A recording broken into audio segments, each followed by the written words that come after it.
Gracias por atendernos. Manu y Sofía, te saludamos. ¿Qué tal? ¿Cómo están? Buen día. Buen día. ¿Cómo se vivió esta semana en la Cámara Baja del Congreso? Bueno, también hubo bastante movida en el Senado, pero desde diputados y diputadas se lograron muchas cosas esta semana. Sí, la verdad que últimamente, me parece buena la introducción que hiciste, porque son muy importantes, sobre todo cuando vos tenés un gobierno que se maneja en forma independiente, utiliza los decretos o DNU o decretos de necesidad directamente, vulnerando todas las leyes y vetando a todas las leyes, ¿no? Vos fíjate que últimamente nosotros tuvimos que, yo creo en la independencia de poderes y el gobierno no, porque hemos tratado en algunas sesiones que se llama emplazamiento, pero para que la gente entienda el léxico, porque hasta a uno le cuesta, ¿no? El emplazamiento es cuando vos tenés que conformar una sesión para decirle que la comisión funcione, cuando el reglamento dice que las comisiones se conforman y tienen que funcionar, no tenés que hacer una sesión. Entonces, fíjate que con este gobierno nosotros tenemos que hacer una sesión para llamar a las comisiones, después sacar dictamen de comisión, después tener una sesión para tener la posibilidad de sacar media sanción. Después va al Senado, después te la veta, después volvés acá, tenés que tener los 2/3 para voltear los decretos o el veto. Entonces, es un gobierno que no es muy importante, la representatividad, porque si nosotros tuviésemos quórum propio, muchos decretos que ha dictado el presidente los podíamos haber dejado sin efecto. Por ejemplo, el DNU 70.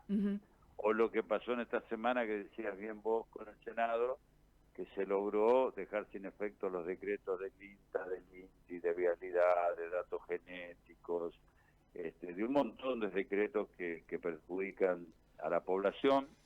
Y también, cuando hablamos de Estado, vos sabés que el INTA y el INTI prestan servicios a sectores muy importantes económicos de la Argentina. Entonces, gente de mucha experiencia, o mismo de vialidad, cuando vos ves que los indicadores de accidentes de tránsito cada vez son más grandes por el descuido o los baches o no mantenimiento de las rutas nacionales.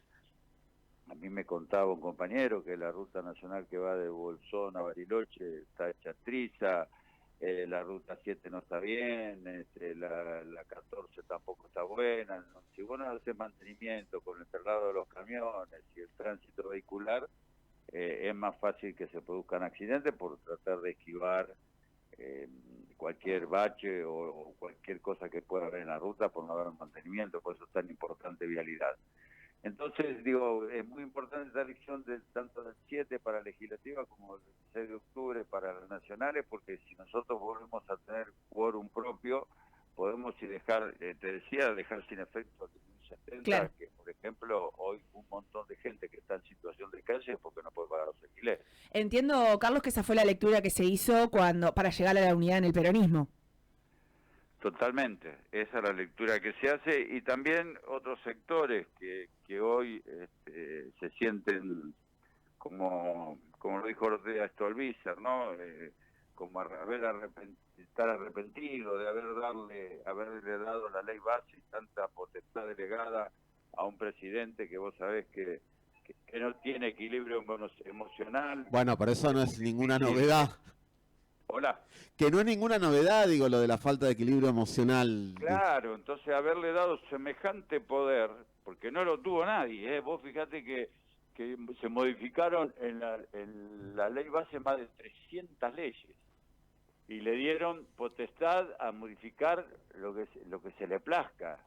Entonces, cuando él dice que es un topo del Estado, yo digo, está bien, hay que reestructurar el Estado, hay que ver qué Estado inteligente queremos, todo, pero hay cosas del Estado que son muy importantes. Yo siempre doy el mismo ejemplo, capaz que ustedes ya se los dije. Vos salís de la radio y salís a la vereda y ya es el Estado. Claro. Y cruzar la calle es el Estado, y las cloacas es el Estado, y... No, incluso estando, perdón, Castañeto, estando dentro de la radio es el Estado, porque acá esta edificación alguien la aprobó y yo tengo la garantía de que no se me va a caer el techo en la cabeza porque alguien del Estado vino y dijo, bueno, si esto está bien, se puede construir, se puede habitar.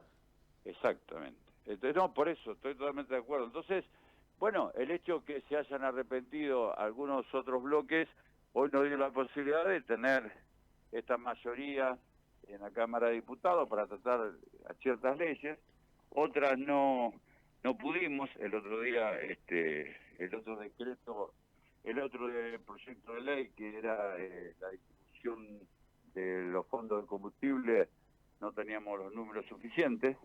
Así que, digo, pero vuelvo a insistir en la pregunta, y disculpe que la haga larga, pero son muy importantes estas elecciones, sobre todo con este gobierno, que no respeta las leyes, que se jactan de una manera y son totalmente distintas, se ríen, y del destrato y el maltrato también, porque digo, es incomprensible lo que ha pasado con discapacidad, y se ríen, y la policía o la fuerza de seguridad a través de Bullrich, que es candidata también, por eso hay que saber bien que se vota. Daba pena que la imagen que recorrió el mundo de la Argentina era la policía pegándole a una madre con un chico en silla de ruedas, discapacitado, y no pudiendo subir a la vereda y seguir pegándole, ahora, burlarse de los discapacitados o de los jubilados. Digo, la verdad que no es el país que...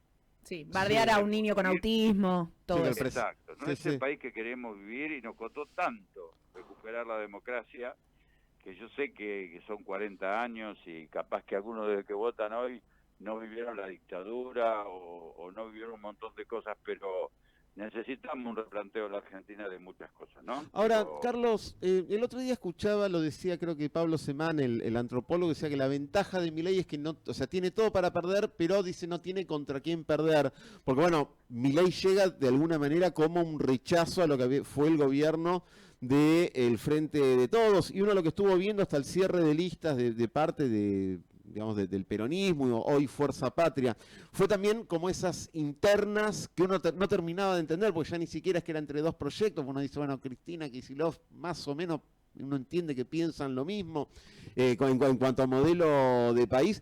¿Qué, digamos, qué debería hacer el peronismo como para volver a seducir a ese electorado que en la última elección les dio la espalda?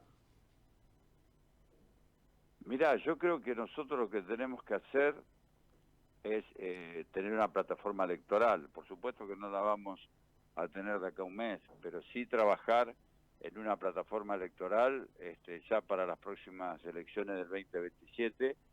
Primero, tener mayoría en el Congreso para poder dejar sin efecto un montón de decretos, vuelvo a insistir, que perjudican a millones de personas, porque vos fíjate que, te digo esto y eso es rápido, digo, la macro y la micro fracasó, se comieron toda la guita, se endeudaron más de 100.000 millones de dólares, entonces la economía fracasó, cerraron 12.000 pymes, y por otro lado hay más de 250.000 puestos de empleo registrados que quedaron en la calle. Sacando eso que no es menor, y todo lo que hablamos anteriormente, nosotros tenemos que empezar a presentar proyectos de leyes para que cuando lleguemos al gobierno recuperemos muchas cosas, y por otro lado, lo que creo que nos está faltando es estar más cerca de la gente, volver a conversar, tener una plataforma electoral más adaptada a los tiempos modernos. Yo no desprecio lo que hicimos, al contrario, yo creo que hicimos el mejor gobierno después de Perón y Evita, fue el de Néstor y Cristina, pero... Claro, pero el recuerdo para mucha gente, el recuerdo reciente es el último, el del Frente de Todos, el de Alberto y Cristina. Yo hablo del de Néstor y Cristina. Sí, obvio. Yo con el de Alberto tuve diferencia y lo dije estando en la gestión. Creo que se cometieron muchos errores. Primero fue lo de Vicentín, que creo que hoy tendríamos autonomía alimentaria, que sería muy importante en estos momentos. Fíjate si nosotros tendríamos...